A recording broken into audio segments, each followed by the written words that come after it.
Thank you. So I'm going to talk to you about how doing a 5K running race turned into a belief that I can do anything. You see, in my mid-20s, I was enjoying a life that comes with earning an income and no family ties. So I was out drinking 3, 4, maybe 5 times a week, basically having a good time, but not living a particularly healthy lifestyle. And for some reason, I agreed to take part in a 5K race. Oh yeah, there were going to be drinks at the end of it. That's why I signed up. So, and as you can imagine, I wasn't in particularly great shape at the time, but and I hated running. And to give you an idea of just how much I hated running, I swam to get fit for this running race. Needless to say, I had no idea about fitness and training at that point in my life. But I got through the race, and as I crossed the finish line, I had this feeling of pain. My lungs were fit to burst, my legs ached, and I just felt awful. And I realized that this was not for me. But then, a few months later, a friend of mine asked me, well, kind of challenged me to take part in a triathlon. And my first response was, absolutely no way. Why on earth would I want to take part in a triathlon? But he kept on pestering me. And I started to look back at that 5K. And you know when you look back at something that was painful at the time, but you don't remember it to be quite as bad as it was? Well, that's how I was thinking about the 5K. And I thought, I can swim and I can cycle, so it should be fine. So with me convincing myself and my friend pestering me, I signed up. A couple of weeks later, I found myself bobbing up and down in a cold lake using a borrowed wetsuit. And again, I managed to get through the race. But this time, as I crossed the finish line, I felt amazing. Well, no, I felt awful physically, but I felt amazing mentally because I'd done something I didn't think I could do, something I didn't think I could achieve. And I think it helped that I beat my friend as well. So I signed up for my next race, but this time I wanted to train harder. You see, now it was on my to-do list. I had to make the time to make the training happen. So I built a training plan, and then I set a routine around that plan. I can't tell you how important routine was for me to make the training happen. I set the day and time for each training session, and then came the easy bit. I just stuck to the plan. If the plan stated that I would go for a swim in Hyde Park at 6 a.m. on a Monday morning, but it was hammering down with rain, I wouldn't think about it. I'd just do it. No excuses. I actually remember one of the first times I swam in Hyde Park. It was pretty early in the year, so the water temperature was pretty cold. In fact, some of you may understand when I say it was sex-changingly cold. But I had a new wetsuit, and once I got past the uncontrollable breathing, I started to enjoy myself. Towards the end of the swim, I saw some people on the bank pointing in my direction, and I thought, they must be thinking, this guy's pretty tough. And then I saw their hand movements sort of pointing and gesticulating behind me. I looked over my shoulder and I saw there was a swan on the warpath. And I swam like I was being chased by a great white shark. I managed to avoid getting pecked to death, but as I got out, if my ego hadn't been deflated enough, I looked around and I saw some older ladies and gentlemen swimming, doing some slow head-up breaststroke in nothing more than their swimming costumes and goggles. And I looked down at my wetsuit and felt pretty inadequate. But that was the start of a love for me for long-distance open water swimming. I started to enjoy the challenge of swimming further and further and dealing with the cold and without a wetsuit eventually. And as I achieved more challenges and bigger goals, my belief in myself grew to the point my default setting has become, I look at a challenge and I think, I'll give it a go, which is incredibly empowering. And then I found myself standing on the shores of Dover, looking across to France with the not-so-crazy idea of swimming across.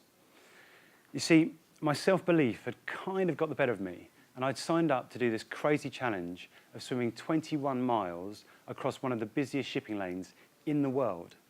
What had I been thinking? How could I be taking on a challenge achieved by fewer people than have climbed Mount Everest? Me. But I guess that's what self-belief can do. It takes you to places you've never been before, or maybe places you never thought you wanted to go.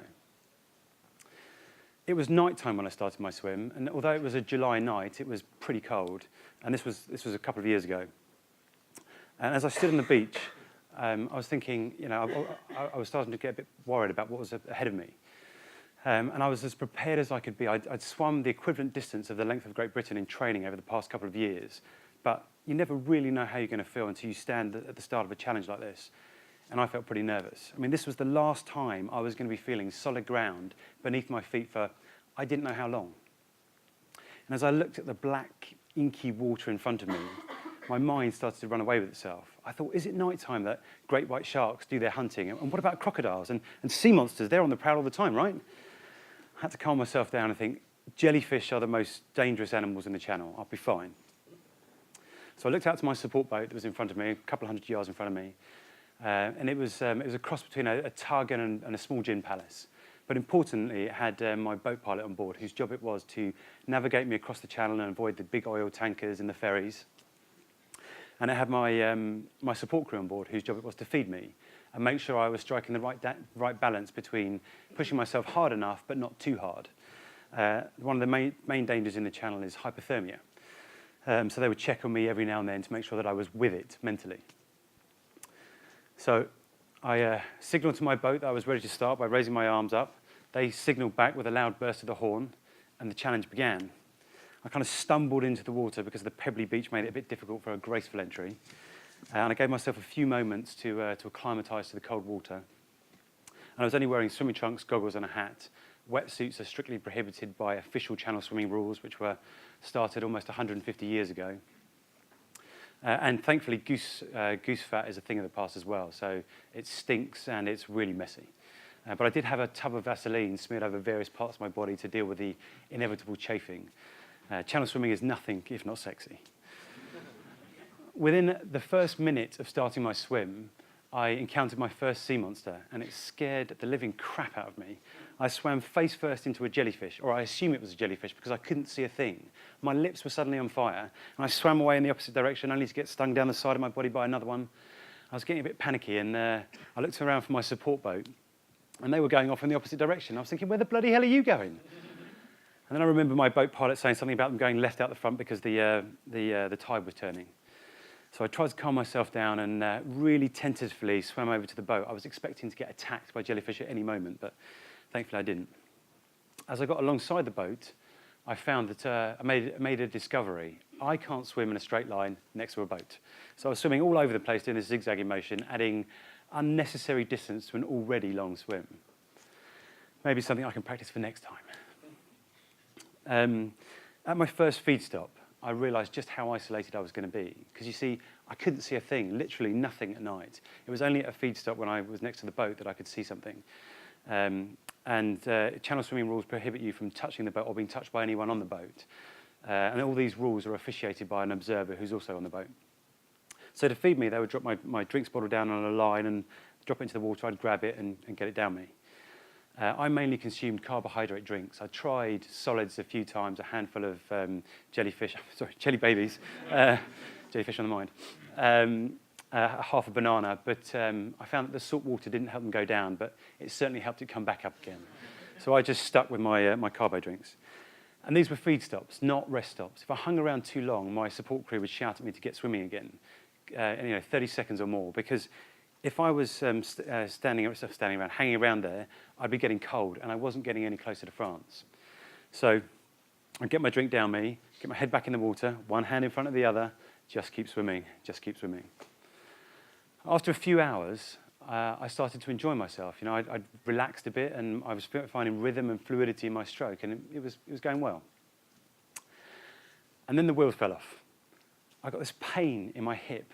It came from nowhere, and I suddenly sort of stopped, and I got this panic rising in my chest because it was really, really painful. I had no idea what the problem was, and I couldn't see anything, but I ran my hand down the side of my leg, and it felt kind of normal, but I'd lost a lot of my speed now, and I was forced to just kind of trudge along. The problem with this was that as I slowed down, I got colder, and as I got colder, I got these cramps in my hip flexors, which were also really, really painful. I later found out that I'd torn the cartilage in my hip joint, but obviously at the time I had no idea. I got to a point where I was just counting to 100 as each hand hit the water, just to give myself something to focus on. And as I got to the 100th stroke, I'd stop, give myself a little stretch, which felt fantastic, and then get back swimming again. I didn't tell my support crew because there was nothing they could do to help me, and to verbalise it would somehow make it worse. At the end of the day, I had two choices. I could give up or I could keep going, which was no choice at all as far as I was concerned. So one hand in front of the other, count to 100, block out the pain, just keep swimming. It was really, really hard going. A few hours later, the light appeared in the sky, and I'd hoped that I would be mid-channel by this point, which I wasn't. I'd also hoped for a spectacular sunrise, but I didn't get that either. the morning just kind of seeped in through the fog. But I could see a little bit more around me now, and I had a cheeky look at the horizon to see if I could see land, and I thought, ooh, I can see something. I took a few more strokes, had another look. I thought, that's definitely land. And I had a little chuckle to myself. I thought, my crew has obviously lied to me about my position in the channel. So I took a few more strokes, and I had another look, and then I thought, hang on a minute, the land is moving. And then I realized it was a massive oil tanker, which was just crushing to know that there was still a long, long way left to go. But fortunately, my boat pilot navigated us out of the way, so there was no chance of any collisions there. You see, the channel split up into 5 zones, and I'd asked my crew to let me know as I passed into each of the different zones to give me a motivational boost. And by the time we got to the 4th zone, I felt like I'd been swimming for hours. Well, I had been swimming for hours, but it was just going on and on. I got to a point when I got to feed stops, and I'd say to my support crew, is there anything you want to tell me? Shut up and just keep swimming was the response I got, which was generally the response I got to pretty much any question I asked. So one hand in front of the other, just keep swimming, just keep swimming. Finally, I got the news I was waiting for. I'd passed into the final zone. I was in the French inshore, only 5 miles left to go, which sounded amazing and terrible at the same time. But the sun had come out, and I felt the warmth on my back, and even the pain in my hip had subsided a little bit. I thought it was going to be plain sailing from here on. It was anything but. You're advised not to look at the horizon because it won't feel like it's getting any closer. And it doesn't really. First of all, I could make out just kind of the contours of the land or the shape of the horizon. And then slowly, painfully slowly, I saw the colours, and then I could make out a little town, and then some houses, and then some trees. And then I saw the cap. The shortest distance between England and France is at Cap Grenay, which we were aiming for. And as we got close to the cap, I thought my boat pilot was saying, swim for it. So I put my head in the water and I swam for it. I swam away from the boat towards the cap. And I was really exhilarated. I thought, this is it, I'm going to do it. Not realizing we were still quite some way out. And I had to stop suddenly because my boat pulled up in front of me. I looked up to some pretty angry faces. My boat pilot made it clear in no uncertain terms, using some choice language, that we were not going to be aiming for the cap. You see, the tide had turned, and it was now taking us up towards Calais. So we were going to aim for the beach on the other side of the cap, which would add an extra half mile or so to the swim. But, you know, it was what it was. We just had to get there. So he told me that I'd have to give an hour of power, give it everything I had to get across the outgoing tide. So they gave me a double-strength carbo drink to give me a bit of an extra boost and told me to swim for it. So I put my face in the water, and I started swimming like crazy. This was it. The last 14 hours of swimming would be for nothing if I couldn't do this last hour. Those hundreds and hundreds of hours of training, this is what it came down to. And I put everything I had into it. I mean, I was absolutely knackered at this point. But I was trying to keep good form with my stroke, but I was just splashing all over the place. But inch by inch, I was moving forwards. And then I could make out the beach, and then I saw a group of people, and then I made out it was a family playing, and then I could see the colour of their hair and the colour of their clothes. And then I saw sand beneath my feet. Oh, it looked fantastic. And I put my foot down to stand up, and I sunk beneath the waves because it was deeper than I thought it was. So I took a couple more strokes, then a few more, and then I could stand up. Oh, it felt absolutely awesome. I took a few steps up onto the beach. I turned around, raised my arms to my support boat to show that I was clear of the water, and they could stop the clock. And then I collapsed onto the beach.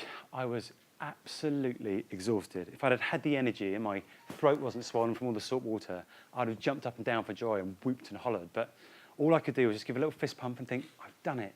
I've just achieved one of the most difficult swims in the whole world. I don't know how, but I've done it. And thinking about it, this all started looking back to that first race I agreed to do 15 years earlier. Let me leave you with this. You can achieve anything. I'm proof of that. I have no superpowers. Much to the disappointment of my younger self, I still can't fly or see through walls. But I achieved this. All it takes is to sign up for a challenge or an event that pushes you further than you've ever been pushed before. And yes, a 5K race does count. Who knows where that first event can take you? But isn't it worth finding out? Thank you.